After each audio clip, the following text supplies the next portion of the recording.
नमस्कार, स्वागत है आपका हॉर्नबिल टीवी भारत पर। आइए एक नज़र डालते हैं विस्तार से आज की खबर पर, जहां कई लोगों के लिए ये बहुत आश्चर्य की बात है कि राज्य में समाजवादी पार्टी ने उत्तर प्रदेश के कई निर्वाचन क्षेत्रों में जीत हासिल की जो पहले भाजपा के गढ़ थे।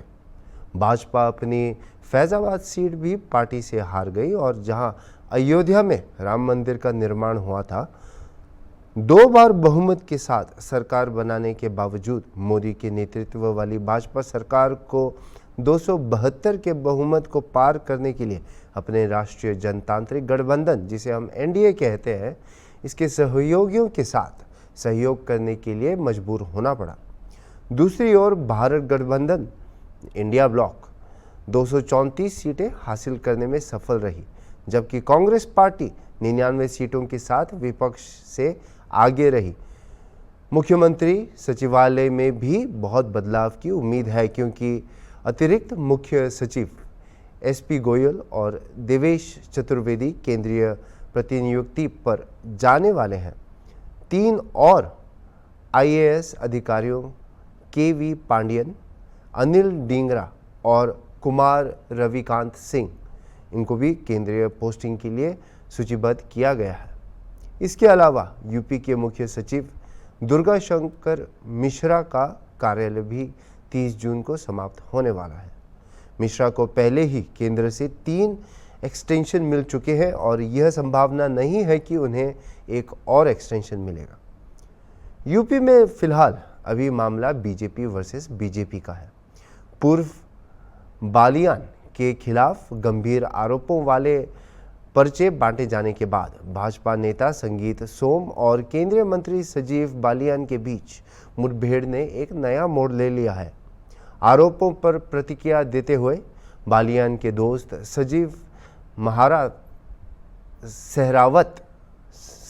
सहरावत, जिसका उल्लेख पर्चे में किया गया है, ने आरोपों से इनकार किया और सोम के खिलाफ कानूनी कार्रवाई की धमकी भी दी। आइए इन सब के बारे में हम विस्तार से जानते हैं हमारे यूपी के bureau chief mister Anoop Chaudhary से। हेलो। हाँ जी। Hello mister Anoop. हाँ जी। आप ज़रा हमें बताएंगे, अभी जिस तरह से यूपी में बीजेपी वर्सेस बीजेपी का जो अभी सिलसिला चल रहा है, संजीव सोम वर्सेस संजीव बालियान का जो मुजफ्फरनगर की सीट में जो उनका हार हुआ था समाजवादी पार्टी के हरेंद्र सिंह मलिक के खिलाफ, लगभग 25,000 वोटों के डिफरेंस से हारे हैं वो। तो इस पे अभी जो बीजेपी वर्सेस बीजेपी का जो सिलसिला चल रहा है, ज़रा आप इस विषय पर थोड़ा आप रोशनी डालिए हमारे लिए। देखिए, भारतीय जनता पार्टी के जो हारे कैंडिडेट हैं उनको जनता ने यूं ही नहीं नकारा है। उसकी तमाम वजह रही है कि जो भारतीय जनता पार्टी के जो सिटिंग एमपी थे, उनका क्षेत्र की समस्याओं को अनदेखी कर देते थे। क्षेत्र की समस्याओं को जो क्षेत्रीय लोग थे उनको अनदेखा कर देते थे, और यही वजह थी कि जब इनको कैंडिडेट डिक्लेयर किया था भारतीय जनता पार्टी ने, तभी से विरोध हो रहा था। लेकिन भारतीय जनता पार्टी इस बात को भाप नहीं पाई कि आखिर ये विरोध किस बात का लोग वहां पे कर रहे हैं।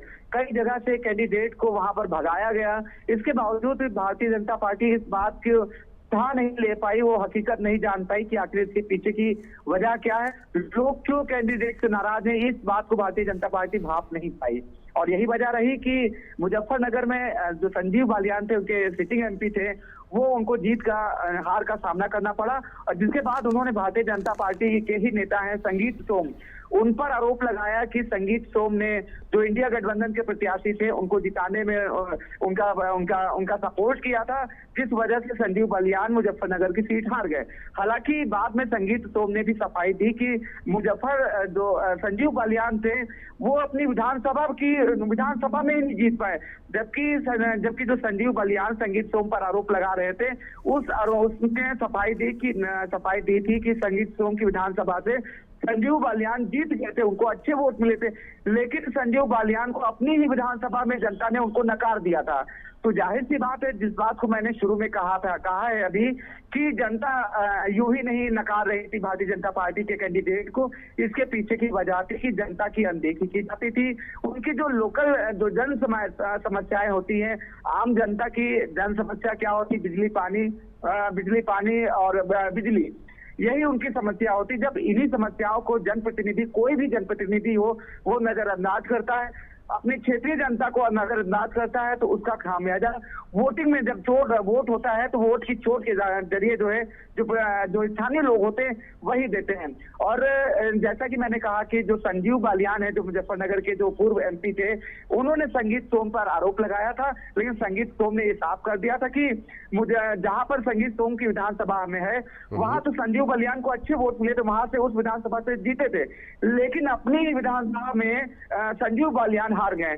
तो जाहिर सी बात है, जनता उनको नकार चुकी थी पहले ही, जनता में फीडबैक इनका निगेटिव था।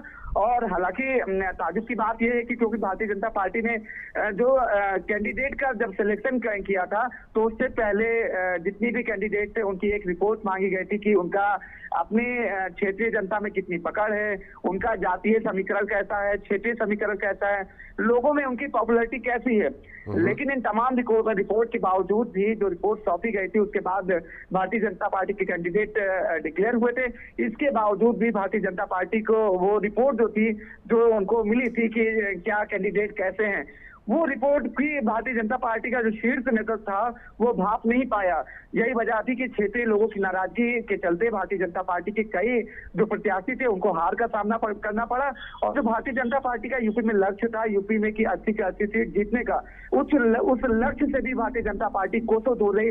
जबकि यूपी से ही सटे दिल्ली की बात करें, एमपी की बात करें या बिहार की बात करें, वहां भारतीय जनता पार्टी का अच्छा प्रदर्शन रहा यूपी की कंपेयरिंग में। तो जाहिर सी बात है, यूपी में कहीं ना कहीं जो जनता की नाराजगी थी वो भारतीय जनता पार्टी पर भारी पड़ी।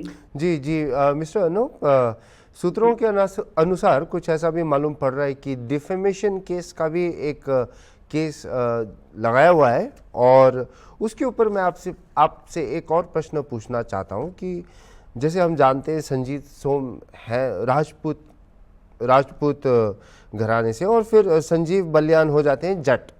तो वहाँ पे जो जैसे कम्युनिटी के ऊपर में जो वोट बैंक होता है, इसका भी बहुत प्रभाव पड़ा होगा।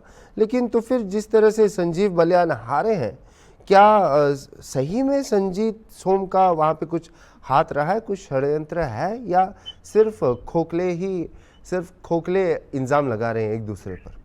देखिए, मैंने बताया कि जो इल्जाम थे संजीव बालियान के, उसको संगीत सोम ने तो सफाई दे दी, उसको पहले ही ठुकरा दिया कि जो आरोप लगाए जा रहे हैं वो जब जिन पे आरोप लगाया गया उस विधानसभा से भारतीय जनता पार्टी को वहां सीट जीत मिली, लेकिन संजीव बालियान अपनी ही सीट पर, अपनी ही विधानसभा सीट पर वो हार गए। तो जाहिर सी बात है, जो संजीव बालियान की एक कहावत कही है कि सियानी बिल्ली खम्बा नोचे, तो ये कहावत यहाँ पे संजीव बालियान पे बिल्कुल सटीक बैठी, क्योंकि वो अपनी ही विधानसभा नहीं जीत पाए। तो जाहिर सी बात है, और जिस तरह से जो राजपूत वोट था, यानी कि यूपी में जो ठाकुरों की नाराजगी थी, वो भी कहीं ना कहीं इस चुनाव में हावी रही। और जो ठाकुर जो लॉबी थी, जो ठाकुर कम्युनिटी थी, वो कहीं ना कहीं बीजेपी, या उसकी बीजेपी से तो नहीं कह सकते हैं, लेकिन जो बीजेपी के कैंडिडेट थे उनसे कहीं ना कहीं उनमें नाराजगी थी, जिसका खामियाजा संजीव बालियान को भुगतना पड़ा। एक तो राजपूतों की नाराजगी, ऊपर से जो क्षेत्रीय लोग थे उनकी समस्याओं को अनदेखा कर जो संजीव बालियान ने किया था, उसकी भी नाराजगी का खामियाजा संजीव बालियान को भुगतना पड़ा। चलिए, राजनीति को एक बार पीछे छोड़ते हैं, लेकिन एक नजर डालते हैं जहां पे अभी जो एडमिनिस्ट्रेशन के अंदर है, एडमिनिस्ट्रेशन के अंदर में ब्यूरोक्रेट्स हो गए। जैसे अभी यूपी के चीफ सेक्रेटरी दुर्गा शंकर मिश्रा जी हो गए, अभी उनका भी रिशफलिंग हो रहा है। सब सारे ब्यूरोक्रेट्स का रिशफलिंग हो रहा है, जो भी योगी जी के साथ जितने भी ब्यूरोक्रेट्स थे सबका रिशफल हो रहा है। इसमें आपका क्या कहना है, वो क्यों हो रहा है अभी अचानक से? देखिए, अचानक की बात नहीं। अगर यूपी के की बात करें तो उत्तर प्रदेश के जो मुख्य सचिव हैं वो रिटायर बहुत पहले हो चुके थे। 3 बार उनको एक्सटेंशन मिला है और नियमों के मुताबिक 3 बार से ज्यादा एक्सटेंशन किसी भी अधिकारी को नहीं मिल सकता है। और 3 बार मिल चुका है जो उत्तर प्रदेश के मुख्य सचिव हैं, जो पहले बहुत पहले रिटायर हो चुके थे, लेकिन वो एक्सटेंशन पे चल रहे हैं, एक्सटेंशन पे कार्यभार अपना संभाले हुए हैं। अब 30 जून को उनका कार्यभार समाप्त हो रहा है, तो नियमतः इनको अब चौथा एक्सटेंशन नहीं मिल पाता है, नहीं मिलेगा।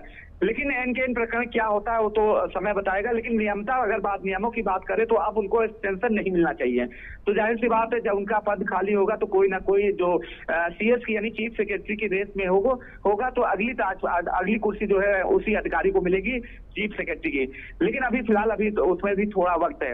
अगर बात करें देवेश चतुर्वेदी की, जो अपर मुख्य सचिव कार्मिक है डॉक्टर देवेश चतुर्वेदी, और जो मुख्यमंत्री के सचिव हैं गोयल, इन दोनों का भी केंद्र में प्रतिनियुक्ति पर जाने का वो हो चुका है, क्योंकि ये भी एक प्रोसेस पार्ट ऑफ जॉब है। ये भी एक प्रोसेस है कि केंद्रीय प्रतिनियुक्ति पर किसी भी अधिकारी को जाना है तो एक समय सीमा होती है, उस समय सीमा को ये पूरा कर चुके हैं। जिसके बाद देवेश चतुर्वेदी को और जो मुख्यमंत्री के सचिव हैं, जो बेहद करीबी माने जाते हैं, तो केंद्रीय प्रतिनियुक्ति पर जाएंगे।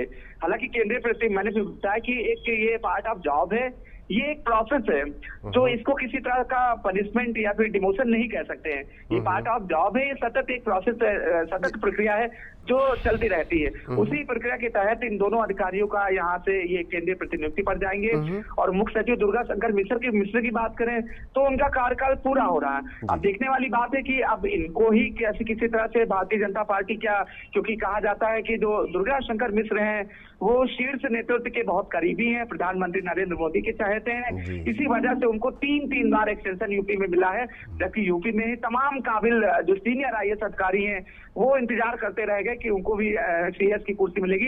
लेकिन प्रधानमंत्री के करीबी होने के कारण, शीर्ष नेतृत्व के करीबी होने के कारण वो पीछे हट गए। और जबकि एक रिटायर हुआ जो आईएएस अधिकारी था दुर्गा शंकर मिश्र, उसको ही 3 बार का एक्सटेंशन मिला। अब देखना है कि इस बार क्या होता है।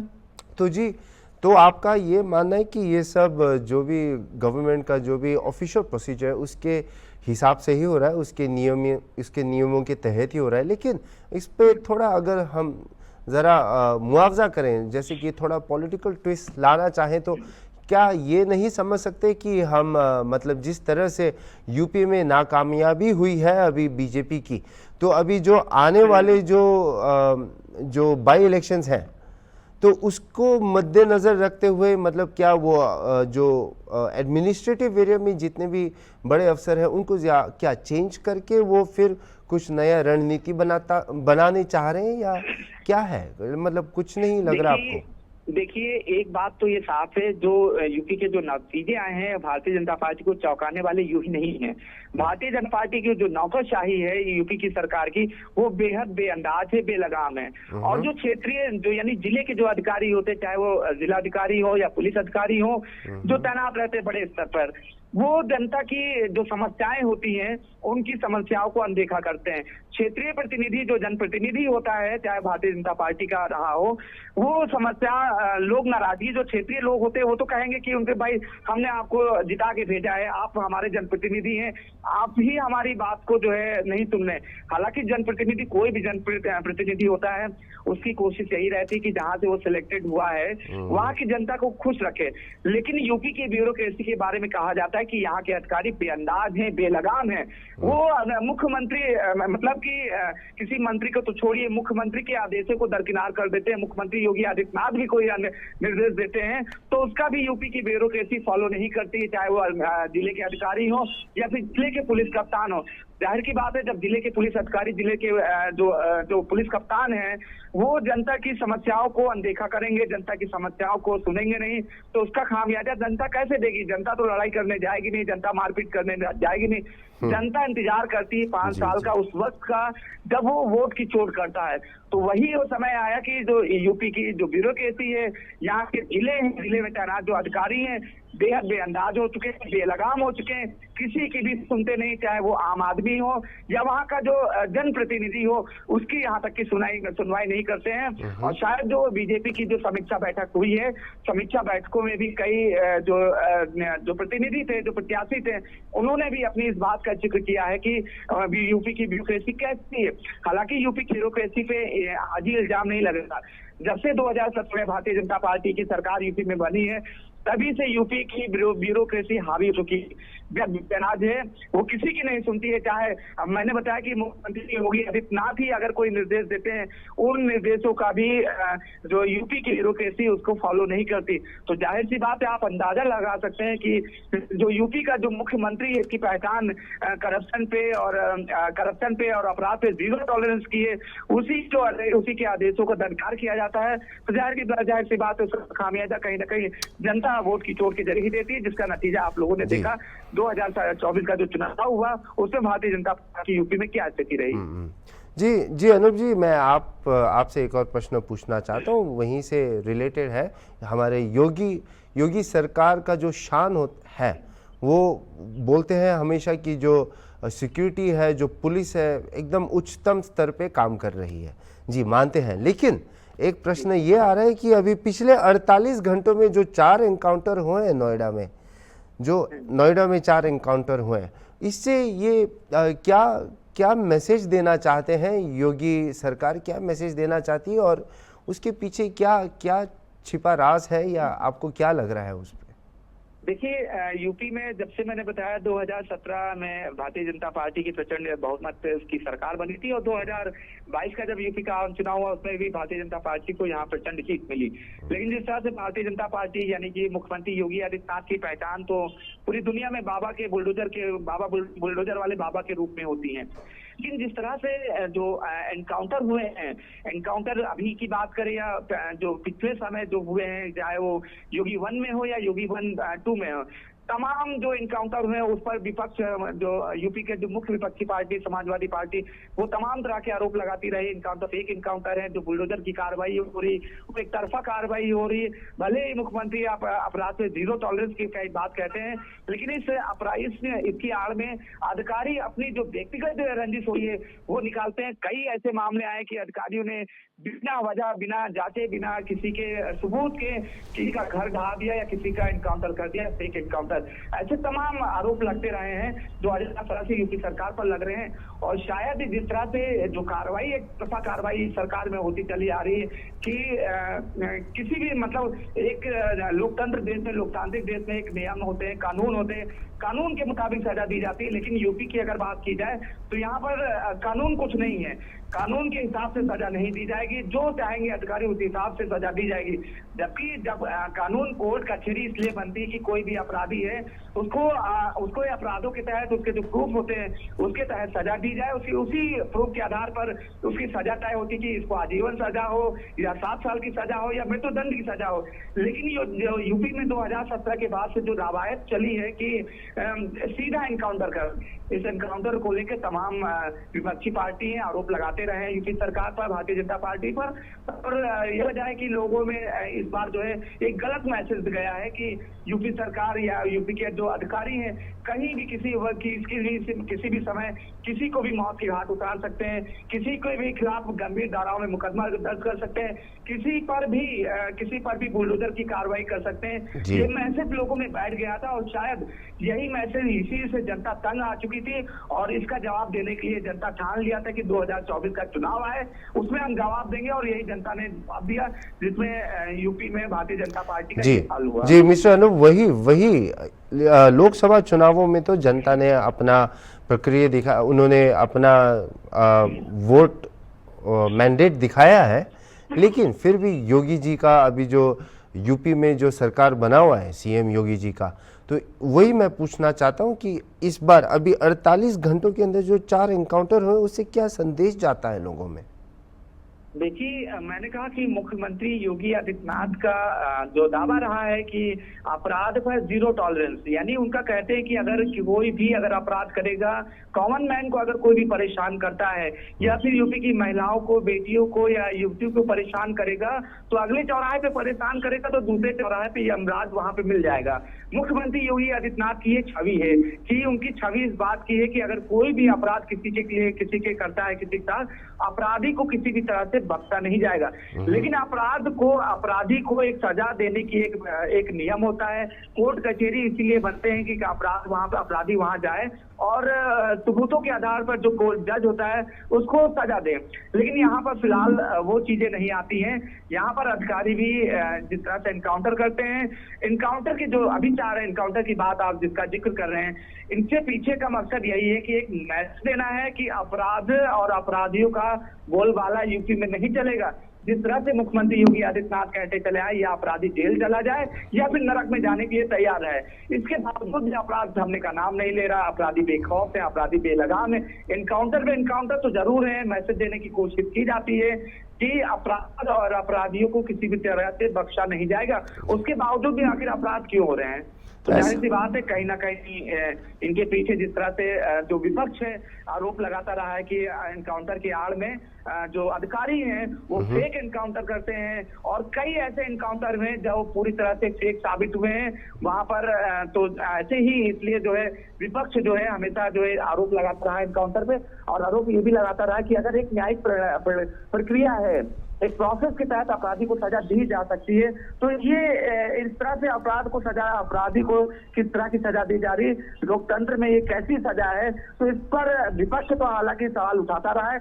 लेकिन अगर भारतीय जनता पार्टी की बात करें, सत्ता पार्टी की बात करें, वो इन्हीं कार्यों के चलते अपनी पीठ को थपथपाने की कोशिश करती है, एक मैसेज देने की कोशिश करती है कि अपराध और अपराधियों का यूपी से खात्मा होगा, जैसा कि प्राथमिक जीरो टॉलरेंस की नीति है। तो आपके अनुसार कुछ ऐसा लग रहा है कि जो बाई इलेक्शंस आने वाले हैं इसके लिए कुछ संदेश देना चाहते हैं योगी जी? देखिए, संदेश तो पहले ही दे दिया जनता ने और पूरी तरह नकार दिया। अब एक चैलेंज है भारतीय जनता पार्टी को कि क्योंकि आप खुद देखिए बाई इलेक्शन में क्या होगा। बाई इलेक्शन तो वैसे भी कहा जाता है, बाई इलेक्शन पे ठप्पा रहता है कि वो जो बाई इलेक्शन होता है वो सत्ता का इलेक्शन होता है। सरकार उसमें जो चाहेगी, अगर जो मर्जी होगी सरकार के हिसाब से होगी। बाई इलेक्शन पे हमेशा टप्पा लगा रहा है कि वो सत्ता का चुनाव होता है। लेकिन जिस तरह से जो हुआ है यहाँ पे, जनता ने जो मैसेज दिया आप किए कि पूरी देश दुनिया में हॉट सीट दी थी अयोध्या, वहां पर जब 21 जनवरी को तो भव्य दिव्य वहां पे जो प्राण प्रतिष्ठा हुई थी प्रभु श्री राम की, वहां पर जनता ने नकार दिया था। हर जाति धर्म के लोग थे, वहां पे जनता नकार दिया। तो जाहिर सी बात है जनता किस तरह से परेशान है, पीड़ित है इनकी नीतियों को लेकर, उसी खामियाजा तक कि अपनी वो अयोध्या की भी नहीं, यानी हैदराबाद सीट भी नहीं बचा पाए जहां पर अयोध्या में प्रसिद्ध राम विराजमान है। तो जाहिर सी बात है जनता कहीं ना कहीं जो बाई इलेक्शन होगा या फिर 2027 का चुनाव होगा, जनता कहीं ना कहीं वोट की चोट देगा। लेकिन अगर बाई इलेक्शन की बात करें तो बाई इलेक्शन बहुत हद से सत्ता से प्रभावित होता है, ये हमेशा से चला आ रहा है। अब बाई इलेक्शन में क्या होता है ये समय बताएगा। जी जी, हमसे जुड़ने के लिए और हमें लेटेस्ट डिटेल्स देने के लिए बहुत धन्यवाद। देश भर से नवीनतम खबरें और देखने के लिए और हर कहाँ नॉर्थ ईस्ट रीजन और नागालैंड से सब नए खबरों को देखने के लिए आप देखते रहिए हॉर्नबिल टीवी।